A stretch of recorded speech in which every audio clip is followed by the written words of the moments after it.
네, 여러분 반갑습니다. 인사이트 TV고요. 2021년 3월 26일입니다. 오늘 금요일이에요.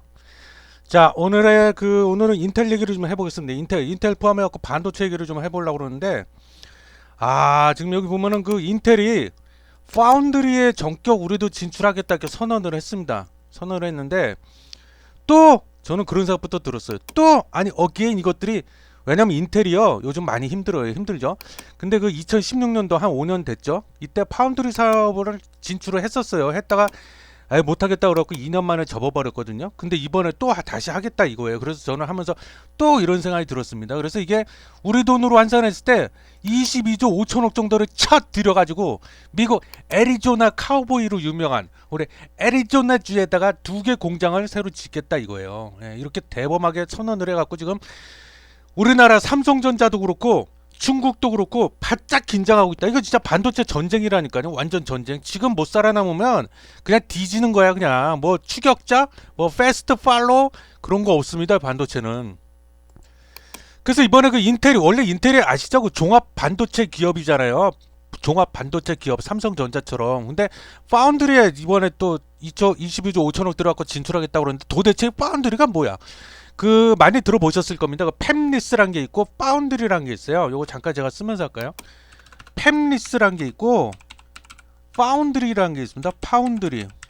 파운드리. 팹리스는 반도체를 설계만 하는 거예요. 예를 들면 퀄컴, AMD 이런 회사들이 대표적이죠. 공장이 없어요. 그래서 생산을 못해. 반도체 설계만 하는 거고, 파운드리는 뭐야? 반대로 설계는 안 해. 그럼 뭐해? 생산만 해요. 생산만. 그래서 그 퀄컴이나 AMD 이런 팹리스 업체로부터 설계도를 넘겨받으면서 주문을 받아가지고 그 설계도 그대로 반도체를 만들어갖고 팹리스 업체에다가 납품을 하는 겁니다. 그래서 이게 파운드리야. 근데 인텔이 왜 갑자기 파운드리를 하겠다고 그래? 돈이 되거든. 엄청난 돈이 돼요 이게. 그리고 진입 장벽이 매우 높아갖고 시장을 내가 딱 미리 짱 박혀 있으면은 아무도 따라오지 못한다고 해서, 그 이제 공정에 따라 다르긴 한데요. 그 10나노 공정 같은 경우에는 이거 라인 하나 짓는데 몇 조 단위가 들어갑니다. 이거 쉽게 할 수 있겠어요? 돈이 그렇게, 그리고 기술력도 어마어마하게 필요한데.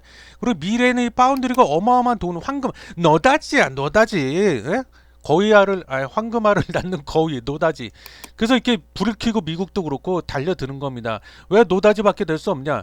이제 그 산업의 쌀 에 대한 패러다임이 반도체로 바뀌고 있다. 무슨 얘기냐? 앞으로는 반도체가 안 들어가는 곳이 없다. 지금 뭐 스마트폰은 물론이거니와 자율주행차, 자동차도 이제 더 이상 그 기계 장치가 아니에요. 전자장치, 굴러다니는 스마트폰. 그래서 그 전자 부품의 비중이 점점 많아지고 있죠. 그래서 지금 뭐 자동차 완전 자율주행차도 그렇고 뭐 인공지능이네 뭐네 사물 인터넷이네 뭐네 최다 반도체야. 반도체 안 들어갈 수가 없습니다. 그래서 이게 이제 여기다 눈독을 들이고 이렇게 불을 켜고 눈이 뒤집혀 갖고, 여기 돈이 되니까 그렇다는 거죠. 그래서 지금 현재 파운드리 시장 점유율을 보면은 짜잔 이렇습니다. TSMC 대만이죠. 이거 대만 업체. 파운드의 거의 전 세계적 1등 TSMC가요 54%를 차지하고 있습니다. 그 다음 우리의 자랑스러운 삼성전자가 꼴랑 18%. 그래 나머지는 자잘해요. 뭐 이게 SMIC 이거는 중국 업체예요. 중국 업체 4%밖에 안 됩니다. 그리고 기타가 10% 이렇게 돼 있습니다. 그리고 파운드리 전체 시장 규모를 보면 단위는 만 달러래요. 2020년 작년 같은 경우에 846억 5,200만 달러. 근데 올해는 예상치요. 요거보다도 늘어나고 896억 달러, 896억 8,800만 달러. 그래서 시장에서는요, 2025년이 되면 이 파운드리 시장 전체 규모가 1,000억 달러가 될 것이다. 이렇게 보고 있다는 겁니다. 1,000억 달러. 대단하다. 이 부동의 MC 넘버원 TSMC. 우리 삼성전자 아직 반도 지금 잡아먹질 못하고 있습니다. TSMC. 제가 그랬잖아요. 지금 세계는 반도체 전쟁 중이라고. 그래서 이거 각국별로 어떻게 지금 움직이고 있는지 짧게 그냥. 미국 같은 경우에는요, 반도체 기업 자국 생산을 유도에 혈안이 되어 있습니다. 무슨 얘기냐? 외국 업체한테도 심지어 우리나라에다가 반도체 공장을 지어라. 그럼 우리가 팍팍 밀어줄게 이렇게 되고 있어요. 그래서 34조 원 규모의 그 지원 법안을 준비해서 아마 이게 통과가 됐나? 아직 안 됐나? 제가 좀 헷갈리네요. 그리고 EU, 유럽연합 같은 경우에도 지금 10년 동안에 180조 규모의 반도체를 육성하겠다. 이렇게 180조를 쳐들여갖고. 유럽은 지금 거의 다 사다 쓰고 있거든요. 그리고 이게 그 반도체 공장이요. 주로 아시아에 많이 몰려 있어요. 아시아. 제가 보기에는 아무래도 인건비가 좀 싸서 그런 게 아닌가 싶은데 아시아에 잔뜩 몰려 있거든요. 그러니까 이거를 미국이나 유럽 입장에서 봤을 때는 자기네 나라에 공장을 지어야 고용도 좀 일어나고 하니까 여러 가지로 수급도 그렇고 그 편리하다 보니까 아마 이렇게 유치하려고 혈안이 돼 있는 거 아닌가. 그리고 중국, 우리의 또 띵국, 우리 진핑 엉아 또 혈안이 돼 있습니다. 7대 중점 기술 중 하나로 반도체를 선정을 해갖고 자금률을 70% 달성하겠다. 근데 젠장 니미럴 뭐 말은 좋지만 그 이게 뭐 쉽게 되겠나요? 지금 중국을 보면은요. 그 칭화윤이라는 그 중국 그 공산당에서 아주 적극적으로 대대적으로 밀었던 그 칭화윤이라는 그 반도체 기업이 있습니다. 근데 이게 디폴트가 났어요. 회사채를 발행했는데 그걸 못 갚아갖고 디폴트 선언이 됐거든요. 근데 지금 거기에 한술 더 떠서 이제 해외 자산 여기 보이시죠? 중국 칭화윤이 디폴트 이어 해외 자산 동결 위기, 반도체 굴기 무너지나 이렇게 돼 있습니다. 그래서 요즘 그 진핑어가 지금 잠을 못 자고 있대요. 채무 불이행 디폴트 상태에 빠진 중국 칭화윤이 그룹이 해외 자산마저 처분할 수 있는 위기에 몰렸다고 보도했다. 그죠? 그래서 여기 보시면은 이 칭화윤이는 중국 국립 칭화대학이 쌍팔년도 1988년도에 만들었어요. 반도체 전문 그룹으로 중국 정부의 국무원이 경영하는 사실상 국유기업이죠. 그리고 그 밑에 양쯔 메모리, 통신칩 설계 전문 업체인 쯔광짠루이 등이 있다. 근데 이게 위에가 이렇게 무너져 버렸다. 그래서 지금 중국이 여기 뭐 중국 제조 2025 그리고 뭐 반도체 줄기 그래갖고 반도체 굴기 막 이래갖고 반도체 자금률을 70%까지 달성하겠다 그러는데 이게 지금 계획이 좀 어그러지고 있다 삐그덕거리고 있다. 하지만 중국이 저런다고 포기할 중국이 아니죠. 예. 칭화윤이 하나 무너진다고 중국이 반도체 굴기를 과연 포기할까? 저는 그렇게 보지는 않습니다. 아마 포기 절대 안 할 거고요. 그리고 이 잠깐 미국으로 돌아가 보면 이거는 이제 물론 D램이야 D램. 이거는 비메모리 분야는 아니고 메모리 분야죠. 근데 메모리 분야는 여기 세계 D램, 낸드 플래시 말고 D램, 메모리의 대표적인 거죠. D램. 점유율이 삼성전자가 42%, SK 하이닉스가 29%, 뭐 거의 우리나라가 꽉 잡고 있다고 봐야죠. 미국의 마이크론은 23%밖에 안 돼요. 근데 이 얘기를 왜 꺼내냐? 이 D램 메모리 쪽에서 4대 세대가 있어요. 2016년도에 삼성전자에서 2016년도에 1세대 10나노미터 D램을 처음 세계 최초로 개발을 했거든요. 양산을 했거든요. 그리고 2세대, 3세대 전부 다 삼성전자가 이렇게 했는데 4세대 10나노미터 D램을 마이크론한테 뺏겼어요. 2021년 1월 달에 4세대 10나노미터 D램을 마이크론이 세계 최초로 개발을 하고 만들었다. 여기 뺏겼다. 미국도 지금 마이크론이 빌빌대다가 왜 갑자기 이러냐. 그건 미국 정부의 힘을 등에 업었기 때문이다.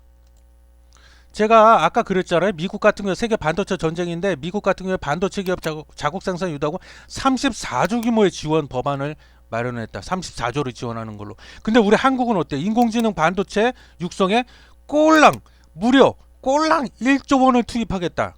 정부 지원이 너무 미미하네요. 그래서 이 마이크론이 지금 약간 이 D램 쪽에서 좀 치고 나왔는데 하지만 우리가 뭐 삼성전자가 갑자기 이 점유율이 뭐 삼성전자가 갑자기 1등인데 42%인데 지금 뭐 10%대로 주저앉는다든가 그리고 마이크론이 갑자기 뭐 30% 40%대로 점유율을 끌어올리고 그럴 일이야 물론 없는데 이것도 우리가 바짝 좀 긴장을 해야 된다. 그래서 반도체 전쟁 중인데 정리하면 미국, 유럽연합, 중국 틈바구니에 우리 한국이 낑겨 있어갖고 지금 맥을 못 추고 있다. 더구나 지금 더 안 좋은 거는 뭐야? 우리 삼성전자 뭐니 해도 아무리 미운에 고운에 해도 이 반도체 쪽은 그래도 삼성전자잖아요.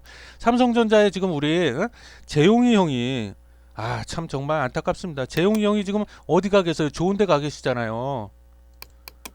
좋은 데 가 계시는데 지금 건강이 갑자기 안 좋아지셨나 봐요. 이거 기사인데 충수 터지고도 참은 이재용 대장이 괴사라는 건 뭐야? 괴사란 말은 내가 이게 아마 썩는 걸로 알고 있는데 대장이 썩었다고? 그럴 리가 없는 괴사?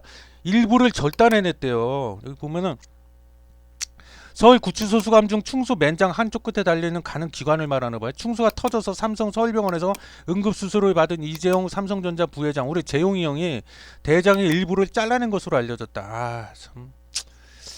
뭐 건강에 그런 말 있잖아요. 죄는 미워하되 사람은 미워하지 말라고. 예. 죄는 밉지만 그래도 건강을 좀 챙겼으면 좋겠네요. 그래서 지금 이런 와중에 총수가 지금 부재 중인 상태잖아요. 그래서 물론 뭐 옥중 경영 이런 말도 있지만 대규모의 어떤 M&A를 한다거나 아니면 그 미래 전략을 짠다거나 이런 굵직굵직한 사안에 대해서는 총수가 결정을 내려줘야 되죠. 근데 지금 상황이 이렇게 미국, 중국, 유럽에 다 쫓기고 있는데 지금 인텔까지 뛰어들었잖아요.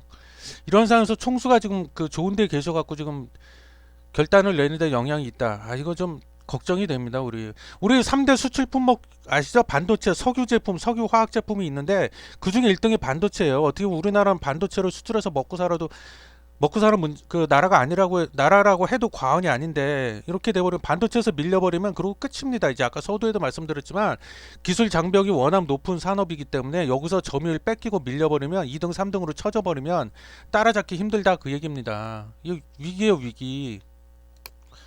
네, 그래서 오늘 10분에 딱 맞춰서 끝내려고 했는데 오늘도 또 실패네요, 여러분. 오늘 그 인텔이 뚱따지같이 파운드에 뛰어든다고 그래서 좀 알아봤고 마지막으로 끝으로 요거만 하고 끝내겠습니다. 10분을 넘어버렸네. 저는 일단 그 개인적으로 인텔이 그 파운드리 산업에 뭐 22조? 아까 22조 맞죠? 그 투자 갖고 뭐 공장 2개 지어서 진출한다고 그러는데 저는 이거 망할 거라고 봅니다. 예. 내가 뭐 인텔이 미쳤어요. 완전히 미쳤어요. 지금 이제 와서 파운드리 지금 TSMC가 지금 그 투자 금액을 더 늘린다고 하죠. 아주 초격차로 벌리기 위해서. 그리고 이게 완공하는 데까지 2년, 3년 또 시간이 걸리는데, 그리고 나노미터가 지금 우리나라 삼성전자가요.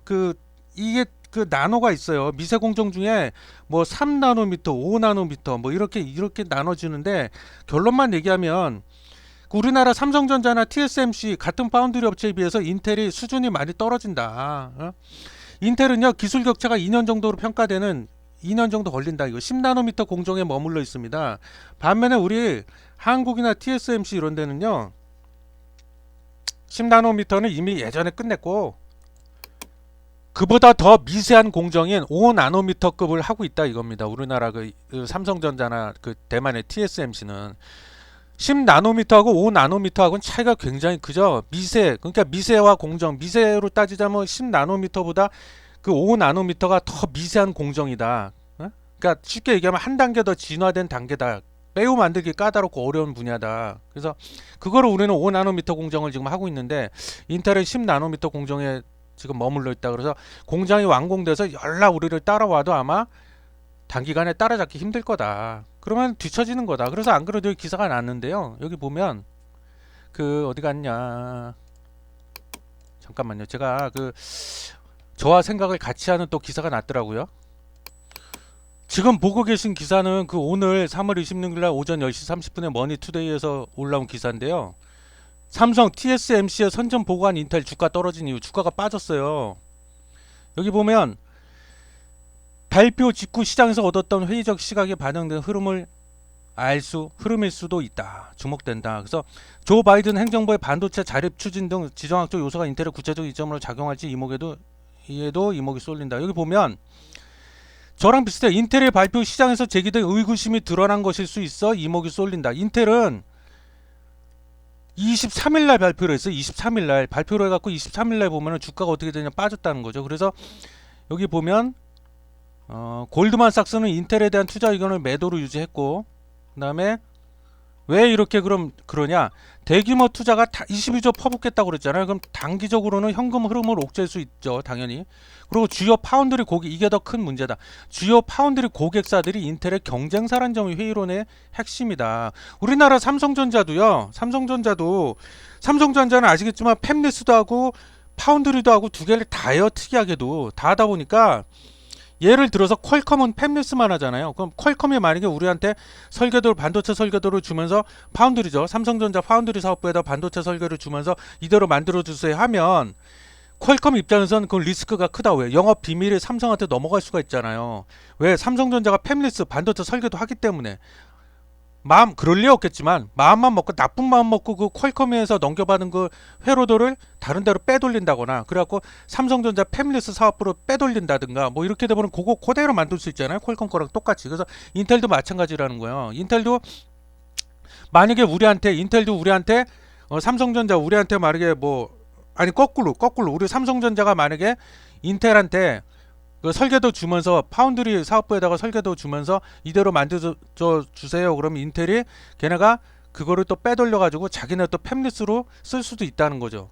그래서 그런 위험이 있기 때문에 사람들이 잘 안 줄려, 업체가 거래처가 안 주려고 할 거다 인텔에다가, 그런 얘기예요. 이해 충돌 뭐 그런 문제죠. 쉬운히 말하는. 그렇기 때문에 인텔 주가가 많이 빠졌다. 여기에 대해서 심드렁하다. 그래서 여기죠. 이게 일봉인데 인텔 주가 차트인데 일봉인데 여기죠. 제가 마우스 커서 갖다 올려놓은데, 그래서 여기가 62불 정도로 끝났네요. 61불 정도. 예, 그래서 이것만 봐도 우리가 인텔에 대해서 회의적이다. 사람들이 대다수 회의를 느끼고 있다. 이렇게 볼 수 있겠습니다. 감사합니다.